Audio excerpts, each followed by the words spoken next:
दोस्तों नमस्कार। आज का मेरा टॉपिक है कि खाकी वाले खुदा हैं क्या। जी हाँ, इस टॉपिक पर हम बहस करें, इस टॉपिक के बारे में हम आपको बताएं।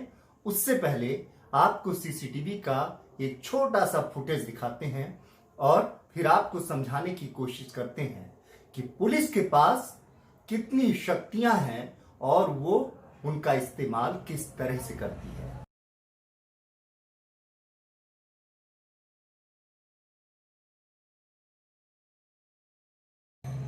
तो दोस्तों, आपने ये फुटेज देखा। इस फुटेज में आप देख सकते हैं कि कैसे एक व्यक्ति को पकड़ने के लिए कई पुलिस वाले उसके घर पहुंचे हुए हैं और वो भी रात में गिरफ्तारी के लिए पहुंचे हैं। जिस व्यक्ति की गिरफ्तारी करने के लिए पुलिस गई हुई है वो वहीं का रहने वाला है, लोकल का रहने वाला है, संभ्रांत परिवार का है। लिहाजा पुलिस का जो कृत्य आपके सामने है वो किसी भी तरह से जायज नहीं है। लेकिन दोस्तों, पुलिस के पास संवैधानिक अधिकार इतने ज्यादा हैं कि वो उसका इस्तेमाल जब चाहे कर सकती है। खाकी वाले अपनी शक्तियों का इस्तेमाल करके कैसे आम नागरिक को परेशान करते हैं, आज उसी की कहानी हम आपको बताने जा रहे हैं। दोस्तों, सीसीटीवी का जो फुटेज आप देख रहे हैं ये फुटेज है गोंडा के भंभुआ पुलिस चौकी का, जो करनैलगंज थाना इलाका में आता है।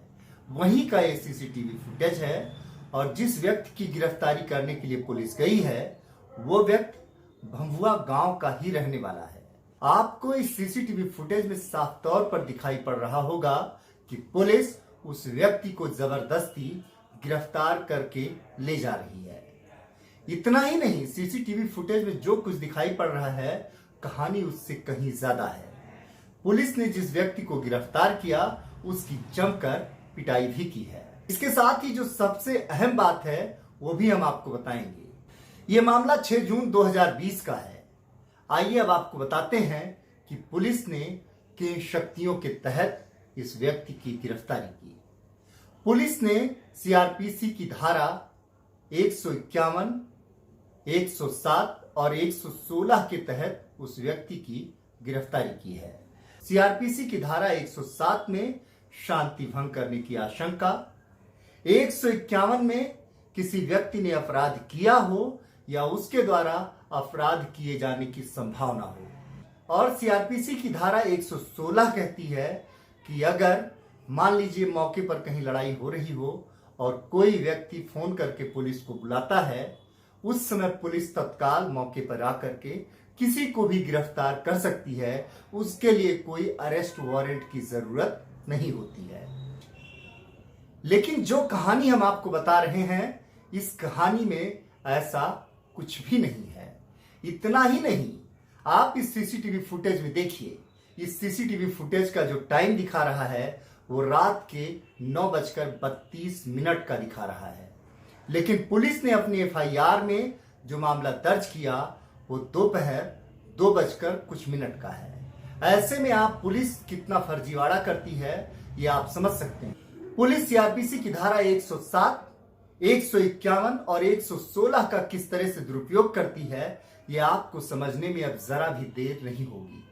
अगर पुलिस तत्काल आपके दरवाजे पर आती है और आपको गिरफ्तार करके लेकर चली जाती है तो आप ये समझ लीजिए कि आपके खिलाफ इन धाराओं का इस्तेमाल किया गया है।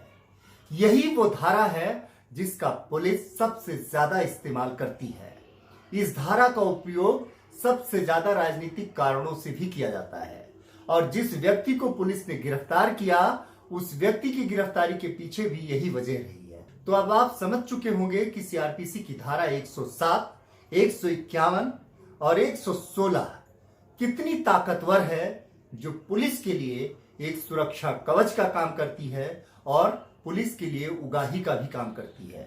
पुलिस इस धारा के तहत जब चाहे जहां चाहे किसी भी व्यक्ति को गिरफ्तार कर सकती है। हालांकि जो सीसीटीवी फुटेज हम आपको दिखा रहे हैं उस व्यक्ति की गिरफ्तारी के बाद उसकी जमानत भी हो चुकी है, क्योंकि उसने कोई ऐसा संज्ञेय अपराध नहीं किया था। लेकिन पुलिस ने अपनी शक्तियों का गलत तरीके से इस्तेमाल कर उस व्यक्ति को रात के अंधेरे में गिरफ्तार किया और उसकी गिरफ्तारी दिन में दोपहर 2 बजे के करीब दिखाई। तो दोस्तों, अब आप समझ सकते हैं कि पुलिस अगर खुदा नहीं है तो खुदा से कम भी नहीं है, क्योंकि उसके पास संवैधानिक इतने अधिकार हैं कि वो जब चाहे जिसे चाहे गिरफ्तार कर सकती है। और संविधान की इन्हीं धाराओं का फायदा पुलिस आम नागरिकों के खिलाफ इस्तेमाल करती है, क्योंकि ताकतवर लोग तो सारे हथकंडे जानते हैं, उनके पास बड़े बड़े वकील होते हैं, लिहाजा पुलिस उन पे हाथ डालने से कतराती है। लेकिन जो आम नागरिक होता है, पुलिस उनके खिलाफ इन्हीं धाराओं का इस्तेमाल करती है और गिरफ्तार कर लेती है और उन्हें प्रताड़ित करती है। दोस्तों नमस्कार, ये वीडियो अगर आपको पसंद आया हो तो इसे सब्सक्राइब, शेयर और लाइक करना ना भूलें।